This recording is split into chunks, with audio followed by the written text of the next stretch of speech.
A educação estatal funciona perfeitamente para aquilo que é o seu objetivo, só que o seu objetivo não é aquilo que você imagina.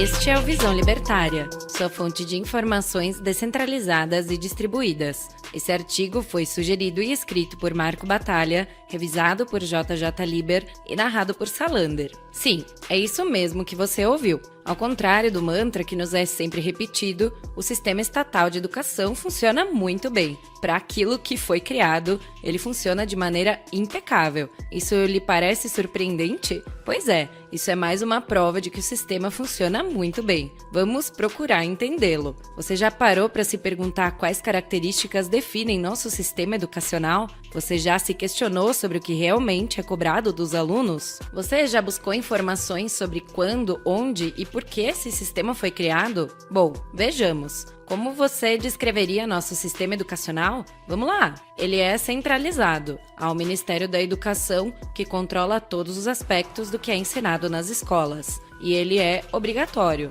Os pais são forçados a matricular seus filhos em uma escola ou são acusados de abandono intelectual. Nas classes, os alunos todos têm mais ou menos a mesma idade e veem um conteúdo pré-definido. As cadeiras ficam todas umas atrás das outras, arranjadas em fileiras. Os alunos são obrigados a ficar ali, quietinhos, enquanto o professor fica falando. Para entender de onde vem isso, precisamos ir para a Prússia e voltar um pouco no tempo. A Prússia é uma região europeia que compreende o que hoje é o norte da Alemanha e da Polônia. Em 1525, formou-se ali um estado cuja capital era Königsberg. Em 1701, esse estado se transformou no Reino da Prússia e sua capital foi transferida para Berlim. O Reino da Prússia foi a força motriz da unificação alemã e passou a moldar de forma decisiva o que seria a história da Alemanha. Os governantes prussianos pertenciam à Casa dos Hohenzollern, uma dinastia real que produziu vários príncipes, reis e imperadores.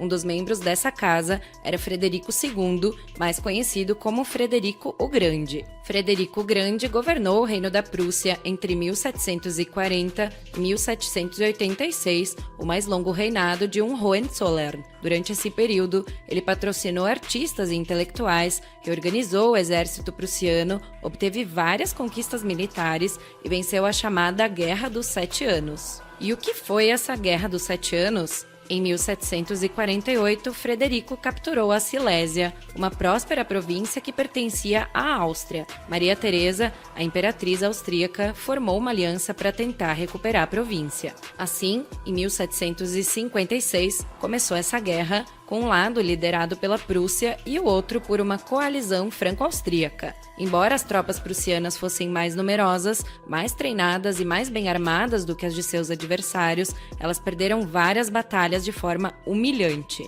Parecia que muitos soldados prussianos se recusavam a lutar até a morte pelo rei deles. Para esses soldados, com razão, era mais importante se preocuparem consigo e com suas famílias do que se sacrificarem em uma estúpida guerra de conquista. Isso era um problema para Frederico. Como assim? Como soldados fogem de tiros para preservar as próprias vidas ao invés de se sacrificarem pelas necessidades do Estado? Algo precisava ser feito. Artistas e intelectuais, sempre ávidos por uma boquinha, não hesitaram em defender o rei. Para eles, o problema era a natureza individualista da população, que não se preocupava com o coletivo, com o bem maior. Como incutir esse ideal coletivista no rebanho? Sim, começando desde cedo, enquanto ainda bezerrinhos e não dando nenhuma oportunidade para escaparem do curral. Dessa forma, após o fim da Guerra dos 7 Anos, em 1763, Frederico o Grande publicou um decreto regulando o sistema de ensino. Isso ficou conhecido como o Sistema Educacional Prussiano e em poucas gerações mudou o mundo. Até então, a educação era bastante descentralizada, sem obrigatoriedade, sem um único currículo e sem turmas com idades pré-estabelecidas. Porém, o decreto de Frederico o Grande estabelecia um sistema compulsório de educação primária financiado por impostos. O sistema era chamado de Volksschule, ou Escola Popular em alemão. Ele consistia em um ensino primário obrigatório com 8 anos de duração, em que os bezerrinhos ingressavam com apenas 5 anos. Nele, os alunos de uma determinada turma tinham todos a mesma idade e viam um conteúdo determinado previamente pelos especialistas. Depois disso, havia um outro ciclo nos mesmos moldes, mas com 3 anos de duração, chamado de Realschule, ou Escola Real, que os preparava para a universidade. Ainda depois da Realschule, havia um exame nacional único, o Abitur, que avaliava o desempenho do aluno no ensino secundário e permitia o ingresso na universidade. Tal exame possibilitava que o governo controlasse quem faria o ensino superior. No comecinho do século XIX, durante as guerras napoleônicas, entre a Prússia e a França, esse sistema foi aperfeiçoado e o grau de controle estatal sobre a educação aumentou ainda mais. O sistema educacional prussiano fornecia educação pública, gratuita e de qualidade, piso salarial, treinamento e registro profissional para professores, financiamento para a construção de escolas, currículo pré-determinado para cada série, supervisão do que era ensinado em classe e instrução secular. Notem que, com pouquíssimas modificações, esse é exatamente o mesmo sistema que usamos atualmente. Temos hoje o ensino fundamental nos mesmos moldes da Volksschule, o ensino médio nos mesmos moldes da Realschule e um exame nacional do ensino médio igual ao Abitur, tudo controlado pelo Estado. Tal como acontece hoje, o discurso era de que esse sistema oferecia uma educação de qualidade à população. Parece lindo, mas de boas intenções o inferno tá cheio, não é? Na verdade, esse sistema fazia com que periodicamente saíssem das escolas pelotões de cidadãos mais ou menos com a mesma mentalidade, devidamente obedientes, disciplinados e dispostos a se sacrificarem pelo rei, e literalmente pelotões. O seu objetivo era formar soldados de ambos os sexos, quaisquer que fossem os setores da sociedade em que passassem a atuar. Tendo sido doutrinados por anos, eles raramente questionavam o sistema político vigente. E não por acaso, o Império Prussiano se expandiu após a adoção desse sistema. A partir de 1864, houve uma série de vitórias prussianas sobre os franceses. Em 1866, após uma clamorosa vitória em Königgrätz, Albrecht von Roon, ministro prussiano da guerra, declarou: a Batalha de Königgrätz foi decidida pelo professor primário prussiano. Também não por acaso, no final do século XIX,